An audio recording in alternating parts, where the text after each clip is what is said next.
ಎಲ್ಲರಿಗೂ ಹ್ಯಾಪಿ ನಾಗರ ಪಂಚಮಿ. ಒಂದು ದಿನ ತಡವಾಗಿ ಹೇಳ್ತಿದ್ದೀನಿ, ಅಡ್ಜಸ್ಟ್ ಮಾಡ್ಕೊಳ್ಳಿ ಆಯಿತಾ. ನಮ್ಮ ಮನೆಯಲ್ಲೂ ಫ್ಯಾಮಿಲಿಯವರೆಲ್ಲ ಸೇರಿ ಸಿಂಪಲ್ ಆಗಿ ನಾಗರ ಪಂಚಮಿ ಹಬ್ಬ ಆಚರಿಸಿದ್ವಿ. ಮನೆಯಲ್ಲಿ ನಾಗದೇವರ ಕಟ್ಟೆ ಹಾಗೆ ಜೊತೆಗೆ ಕನ್ಯಾ ರಕ್ತೇಶ್ವರಿ ಕಟ್ಟೆ ಇರೋದ್ರಿಂದ ಹೊರಗೆಲ್ಲೂ ಹೋಗದೆ ಮನೆಯಲ್ಲೇ ಆಚರಿಸ್ತೀವಿ. ಶ್ರೀ ನಾಗದೇವರಿಗೆ ಪಂಚಾಮೃತ ಅಭಿಷೇಕ ಮತ್ತು ನಾಗತಂಬಿಲ ಸೇವೆ ಸಲ್ಲಿಸಿದ್ವಿ. ಜೊತೆಗೆ ಕನ್ಯಾ ರಕ್ತೇಶ್ವರಿಗೂ ಹಾಲಭಿಷೇಕ, ಸಿಯಾಳ ಅಭಿಷೇಕ, ಪರ್ವ ಸೇವೆ ಅರ್ಪಿಸಿ ಪ್ರಾರ್ಥಿಸಿದ್ವಿ. ಪೂಜೆಯ ಸಮಯಕ್ಕೆ ಸರಿಯಾಗಿ ವರುಣ ದೇವರ ಕೃಪೆಯೂ ಆಯಿತು. ಜೋರು ಮಳೆ ಒಂದು ಸ್ವಲ್ಪ ಅಡ್ಡಿ ಅನಿಸಿದ್ರೂ ಪೂಜೆ ನಿರ್ವಿಘ್ನವಾಗಿ ಆಯಿತು. ಮಳೆ ಬಂದರೆ ಶುಭ ಸೂಚನೆ ಅಂತಾರೆ. ನಾಗದೇವರಿಗೆ ಅರ್ಪಿಸಿದ ಹಾಲು ಸಮುದ್ರಕ್ಕೆ ಹರಿದೋಗೋದಕ್ಕೆ ಮಳೆ ಬರಬೇಕು ಅನ್ನೋದು ಹಿರಿಯರ ಮಾತು. ವರ್ಷದ ಮೊದಲ ಹಬ್ಬ ನಾಗರ ಪಂಚಮಿ ಹಬ್ಬ. ಶ್ರೀ ನಾಗದೇವರಿಗೆ ಶ್ರದ್ಧಾಭಕ್ತಿಯಿಂದ ಗೌರವ ಸಲ್ಲಿಸುವ ಹಬ್ಬ. ಇನ್ನು ಮುಂದೆ ಅಷ್ಟಮಿ, ಚೌತಿ ಮುಂತಾದ ಹಬ್ಬಗಳ ಸಾಲೆ ಅಲ್ವಾ.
ಹಾಗೆ ಪೂಜೆ ಬಳಿಕ ತೀರ್ಥ ಪ್ರಸಾದ ಕೂಡ ಆಯಿತು.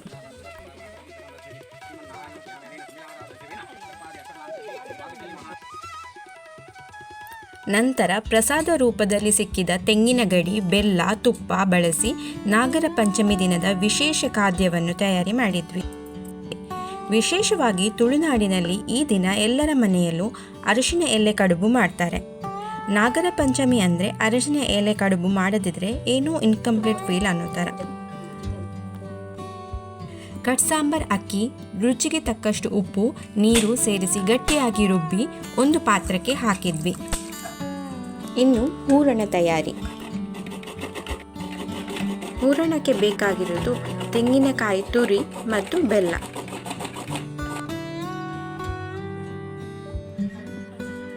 ಇನ್ನೊಂದು ಪಾತ್ರೆ ಬಿಸಿಗೆ ಇಟ್ಟು ತುಪ್ಪ, ಬೆಲ್ಲ, ನೀರು ಹಾಕಿ ಮೊದಲು ಬೆಲ್ಲದ ಪಾಕ ಮಾಡ್ಕೋತೀವಿ. ತುಪ್ಪ ಹಾಕಿದರೆ ಬೆಲ್ಲದ ಪಾಕಕ್ಕೆ ತೆಂಗಿನ ತುರಿ ಸೇರಿಸಿ ಕಲಕುವಾಗ ಪಾತ್ರ ತಳ ಹಿಡಿಯೋದಿಲ್ಲ. ಜೊತೆಗೆ ತುಪ್ಪ ಒಂದೊಳ್ಳೆ ಫ್ಲೇವರ್ ಕೂಡ ಕೊಡುತ್ತೆ. ಬೆಲ್ಲ ಕರಗಿದ ನಂತರ 1 ಚಿಟಿಕೆ ಏಲಕ್ಕಿ ಹಾಕಿ ಕಲಕಿ ನಂತರ ತೆಂಗಿನ ತುರಿ ಸೇರಿಸಿ ಸ್ವಲ್ಪ ಕಲಕಬೇಕು.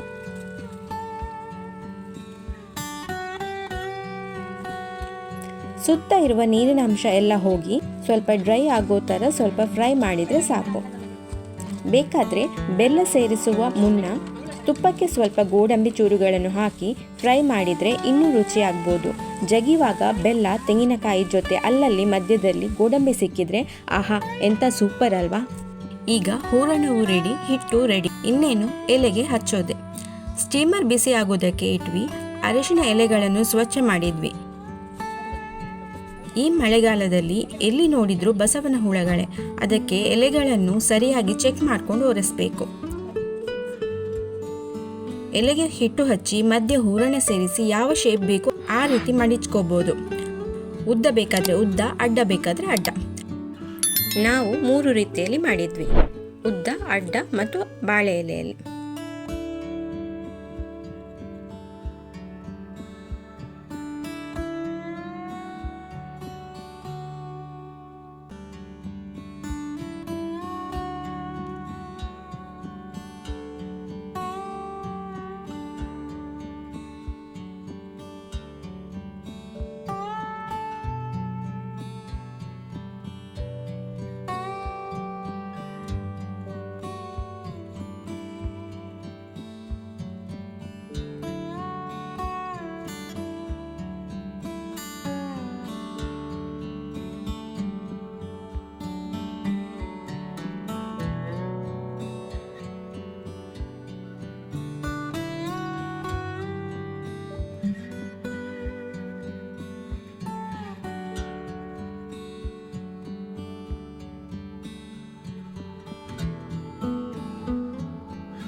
ಅರಿಶಿನ ಎಲೆ ಸ್ವಲ್ಪ ಶಾರ್ಟೇಜ್ ಆಯಿತು. ಅದಕ್ಕೆ ಸ್ವಲ್ಪ ಹಿಟ್ಟನ್ನು ಬಾಳೆ ಎಲೆಗೆ ಹಚ್ಚಿದ್ವಿ. ಕೆಲವರಿಗೆ ಹೀಗೆ ಇಷ್ಟ ಆಗುತ್ತೆ. ವಿಪರೀತ ಅರಿಶಿನದ ಫ್ಲೇವರ್ ಇಷ್ಟ ಆಗಲ್ಲ. ಇದನ್ನು ಎಲ್ಲ ಒಟ್ಟಿಗೆ ಬೇಯಿಸುವ ಕಾರಣ ಅದರ ಘಮ, ಫ್ಲೇವರ್ ಇದಕ್ಕೂ ಸ್ವಲ್ಪ ಸಿಗುತ್ತೆ. ಹಾಗೆ ಇನ್ನು ಕೆಲವರು ಎಲೆಗಳು ಕಡಿಮೆ ಇದ್ದಾಗ ಈ ರೀತಿ ಬಾಳೆ ಎಲೆಗೆ ಹಚ್ಚಿ ಮಡಿಚುವ ಮುನ್ನ ಅರಿಶಿನ ಎಲೆಯನ್ನು ಒಂದು ಸಣ್ಣ ಚೂರು ಮಾಡಿ ಇಡ್ತಾರೆ. ಸರಿ, ಇನ್ನು ಒಂದು ಅರ್ಧ ಗಂಟೆ ಸ್ಟೀಮ್ ಮಾಡಿದ್ವಿ. ಕಡುಬು ಬೇಯ್ತಾ ಬಂದಾಗ ಅರಿಶಿನ ಎಲೆ ಘಮ ಮನೆ ಪೂರ್ತಿ ತುಂಬೋದೇ ಒಂದು ಅದ್ಭುತ.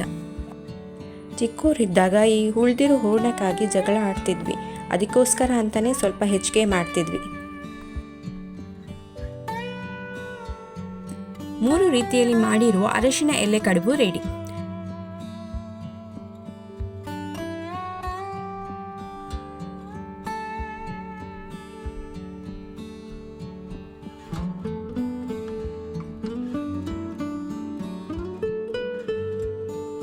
ಸ್ವೀಟ್ ಕಡುಬು ತಿಂದು ಈ ದಿನನ ಸ್ವೀಟ್ ಮಾಡ್ಕೊಂಡ್ವಿ.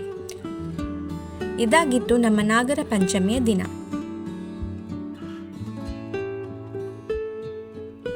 ಸೊ ಹೋಗಿ ಬರೋದಾ? ಕಮೆಂಟ್ ಸೆಕ್ಷನ್ ಆನ್ ಇದೆ, ಏನಾದರೂ ಒಂದು ಕಮೆಂಟ್ ಮಾಡಿ ಅಲ್ಲ. ಹಾಗೆ ಲೈಕ್, ಶೇರ್ ಮಾಡೋದನ್ನು ಮರಿಬೇಡಿ. ಸಬ್ಸ್ಕ್ರೈಬ್ ಮಾಡದೆ ನೋಡ್ತಿದ್ರೆ ಪ್ಲೀಸ್ ನಿಮ್ಮ ಅಮೂಲ್ಯವಾದ ಬೆರಳುಗಳಿಂದ ಸಬ್ಸ್ಕ್ರೈಬ್ ಬಟನ್ ಒತ್ತಿ. ಮುಂದಿನ ವ್ಲಾಗ್ನಲ್ಲಿ ಸಿಗ್ತೀನಿ. Thank you.